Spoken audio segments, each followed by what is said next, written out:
എടാ, കണ്ണടച്ച കാണുന്നത് ആക്സിഡന്റാ. അറിഞ്ഞുകൊണ്ടല്ലെങ്കിലും ആ പെങ്കൊച്ചിന്റെ മരണത്തിന് ഞാനല്ലേ കാരണം.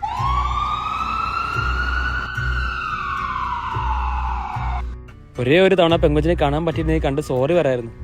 ഇനിയിപ്പോൾ അതിനെ പറ്റുമല്ലോ. അല്ലെങ്കിൽ പിന്നെ ഞാൻ മരിച്ച വല്ല ആത്മാവാണോ? നിനക്ക് നിന്റെ ശരീരത്തിൽ നിന്ന് ആത്മാവിനെടുക്കണോ? എങ്ങനെ?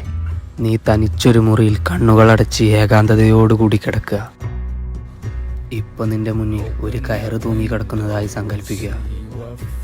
പിന്നീട് നീ ആ കയറിലേക്ക് പതിയെ പതിയെ പിടിച്ചു കയറുന്നതായി സങ്കല്പിച്ചുകൊണ്ടേയിരിക്കുക. ആ സമയം നിന്റെ ശരീരത്തിൽ നിന്ന് നിന്റെ ആത്മാവ് വേർപ്പെടുന്നതായി നിനക്ക് കാണാൻ കഴിയും. ഒരു കാര്യം പ്രത്യേകം ശ്രദ്ധിക്കണം. നിന്റെ ആത്മാവ് നിന്റെ ശരീരത്തിലേക്ക് തിരിച്ചു കയറുന്നതിന് മുമ്പ് നിന്റെ ശരീരം ആരെങ്കിലും നശിപ്പിച്ചാൽ പിന്നീട് ഒരിക്കലും നിന്റെ ശരീരത്തിലേക്ക് തിരിച്ചു കയറാൻ നിനക്ക് കഴിയില്ല. പിന്നീട് നിന്റെ ശരീരത്തിൽ നിന്ന് ആത്മാവ് വേർപ്പെടുന്ന നിമിഷം നിനക്ക് അവളെ കാണാൻ കഴിയും.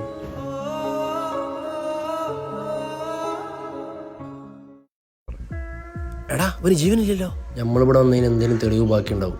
അതുകൊണ്ട് ഞാൻ അവനെ ആരും കാണണ്ട, കൊഴിച്ചു കൂടാ.